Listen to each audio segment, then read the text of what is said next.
The seaplane rocked gently on the open water, its engines humming low as it drifted under power. Noah stared out at the horizon, sweat cold on his neck. 2 long boats had appeared, dark silhouettes cutting fast across the waves. His gut twisted. They weren't supposed to be there. Jamie leaned forward, eyes narrowing. The boats came on without signal, without flag, without voice. No radio call answered their hails, only speed and silence. Noah's pulse quickened. Whatever was coming, it wasn't help. Spray burst around the approaching hulls. Figures stood upright, faces obscured, arms raised, their shouts lost in the distance. The seaplane's controls felt rigid beneath Noah's grip, the air heavy with the knowledge that this was no rescue. Survival alone remained. But before we start, smash the like button, subscribe, and ring the bell so you never miss our upcoming videos. The morning sun painted the Indian Ocean in silvers and golds, its rippling surface catching every glint of light. Captain Noah Reyes adjusted his headset and glanced at the reflection of the seaplane's wings in the water below. To his right, co-pilot Jamie Malik tapped the altimeter, grinning at the milestone, flight number 100. By the end of the day, after touchdown in Djibouti, he would qualify for international captaincy, a promotion long in the making. He and Noah had flown together for over a year, carrying scientists, medics, and fragile equipment up and down the African coastline. Today's manifest was light. 3 sealed crates strapped in the hold, tagged with international markings and stamped confidential. The paperwork hinted at satellite components, rare, valuable, and irreplaceable. The morning had unfolded smoothly, with clear skies and calm water below. It felt like a routine crossing, the kind that lulled even seasoned pilots into ease. Then a red light blinked on the panel. Both men caught it at the same instant. The rudder actuator was frozen, manual override flickered, then failed. Noah pressed on the pedals. Nothing.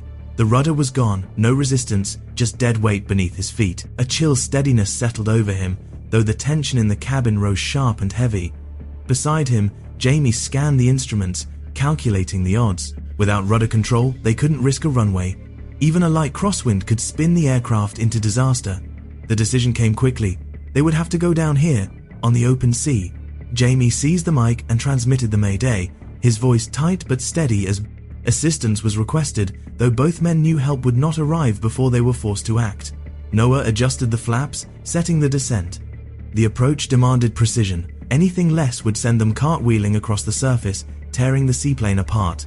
The ocean spread below, deceptively calm, its glassy sheen hiding the violence beneath. Jamie gripped the seat, jaw clenched, bracing for impact. Noah kept his focus razor sharp, pushing through a gust of warm wind. The pontoon struck hard. For a moment, they bounced, once, twice, and then the floats dug into the water. A huge spray of salt water exploded upward, washing across the cockpit windows. The whole aircraft shuddered like it had been punched in the stomach. Silence followed the impact. The seaplane bobbed in place, pitching with each wave. Noah's hand stayed locked on the yoke, knuckles pale, while Jamie steadied his breathing and checked the radio. The Coast Guard had answered, help was coming, but the nearest cutter was still 3 hours out. The plane drifted east on idle power. Neither man noticed the faint flicker on the horizon, 2 black specks cutting through the shimmer of the sea. Inside, Jamie adjusted the GPS, estimating how far the currents might push them.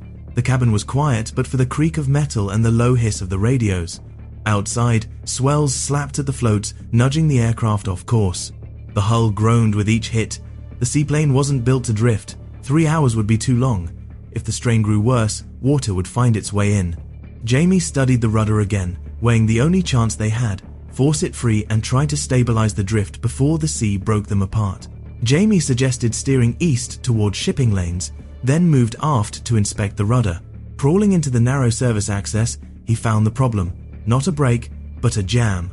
A scrap of insulation had come loose and lodged in the linkage, locking it in place. Removal would require shutting down the engines and opening the exterior hatch. He returned to the cockpit, dust streaking his coveralls, and the 2 men weighed their options in silence. The navigation display flickered. The waves pressed harder.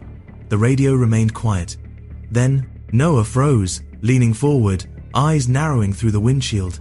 Far to starboard, dark shapes cut across the glittering water. 3 o'clock. Jamie turned toward the directions Noah mentioned and shielded his eyes from the sun, then froze. On the distant horizon, 2 boats appeared. Long, narrow silhouettes gliding low and fast over the waves. The Coast Guard was still more than 70 miles out. These vessels had arrived far too quickly.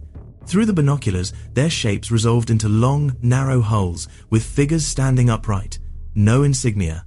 No response. Not Coast Guard. The weight of realization settled heavy in the cabin. The emergency had shifted from mechanical failure to something far more dangerous. Noah eased the throttles forward, coaxing the seaplane into motion. It lurched, lumbering across the swells like a wounded whale. Spray burst against the floats as the aircraft gathered a little speed. Behind them, the cargo rattled in its harness. 3 sealed crates marked confidential, their value unspoken yet undeniable. Ahead, the ocean stretched vast and empty. Behind, the hunters closed in. Noah didn't answer. He didn't have to. The seaplane plowed forward with all the grace of a fridge in a bathtub. The engine sputtered and growled against the strain, barely keeping the nose pointed east as waves slapped hard into the floats. Spray slammed against the windows. Inside the cockpit, tension coiled like a wire ready to snap. Noah gripped the throttles, forcing the seaplane forward at a crawl, 8 knots at best. The boats behind were faster, easily doubling their speed, engines growling louder with each passing second. On the radar and on the horizon, the threat grew. 2 vessels, bearing straight down without hesitation, exploiting the crippled plane's inability to maneuver. Sweat beaded on Jamie's forehead as he glanced between the chase and the crates in the hold. Each jolt made the cargo shift against its harness, a reminder of what might be drawing the pursuers closer. If the hunters believed something valuable was on board, that belief alone was enough to doom them. Jamie's pulse hammered as he slammed a hand against the console, frustration breaking through the silence of the cockpit. The Coast Guard was still an hour away, if they arrived at all. Noah stared ahead, jaw locked, forcing the plane east through the waves as the shadow of pursuit closed in. The seaplane struck a swell, and the cabin pitched violently. Warning lights flickered on the panel, casting red shadows across the cockpit. Outside, the pursuers had resolved into faces, men standing upright, pointing, shouting. Through the binoculars, the determination in their stance was unmistakable. If they boarded, it would be over in seconds. Inside, every movement became urgent. Hatches were slammed shut and locked where possible. Doors were blocked and reinforced with straps and cargo. Every heavy item they could find, a crate, a strap, a metal case, was wedged or tied to delay entry, improvised barricades against the encroaching threat. Outside, the boats rode the swells like predators, bouncing high and fast across the waves. Spray hissed off their bows, glittering in the sunlight, closing distance relentlessly. The seaplane lurched forward slowly, engines straining, the only defense against being overtaken. Time and distance were their fragile shields. Everything else relied on quick thinking and a bit of luck.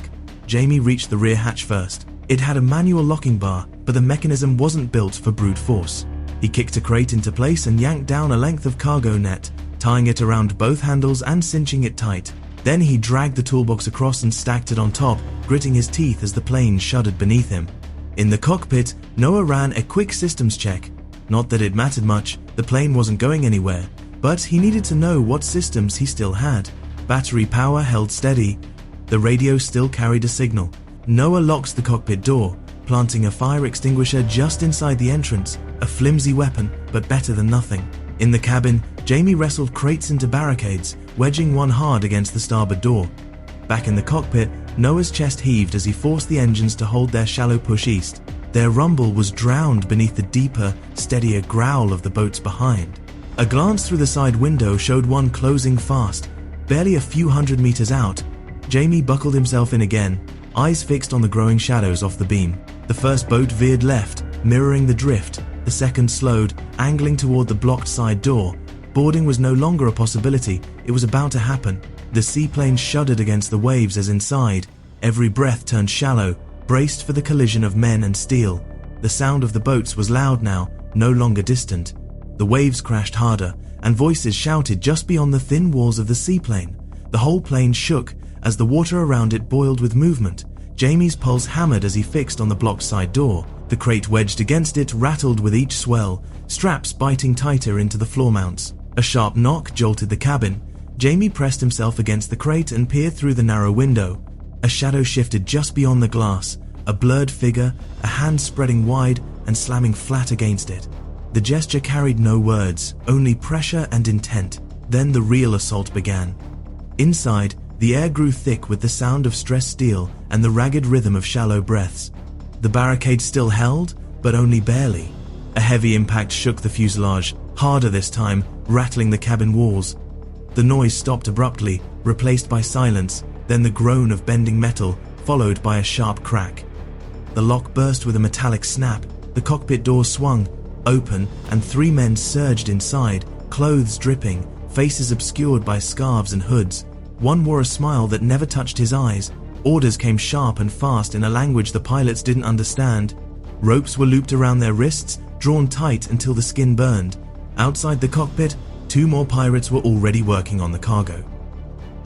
Noah strained against the rope, fingers twitching. He looked toward the overhead panel, trying to think of something, anything. But with his hands bound and 2 pirates standing inches away, there was nothing he could do. Jamie shifted back instinctively and tripped. His foot caught under the co-pilot chair and he tumbled backward, straight onto the center console. Noah's elbow struck the throttle and his back hit a red switch labeled Aux Emergency. A siren howled through the seaplane like a foghorn, stunning everyone. The intruders turned to the cargo, barking orders, then dragged Noah and Jamie onto the rear float and into a waiting boat. The plane rocked in their wake as the pirates scrambled to unload the crates. Bound and soaked, the pilot sat helplessly as the thieves fumbled in the rising waves until horns split the horizon. A white cutter, blue stripe sharp against the sea, bore down at full speed. Searchlights swept across the chaos. Commands thundered in multiple languages. Within moments, the pirates were surrounded. A smaller Coast Guard vessel flanked them, officers swarming with practiced precision. Ropes were cut, the pilots were pulled free, steadied, and wrapped in blankets. The cargo was salvaged, the pirates cuffed. The seaplane drifted in the swells, battered but afloat. Under the stars, exhaustion settled in. Flight 100 was over, far from routine, but survived. Thank you for watching. If you enjoyed the video, please don't forget to leave a like, subscribe, and ring the notifications bell so you never miss amazing tales like this one.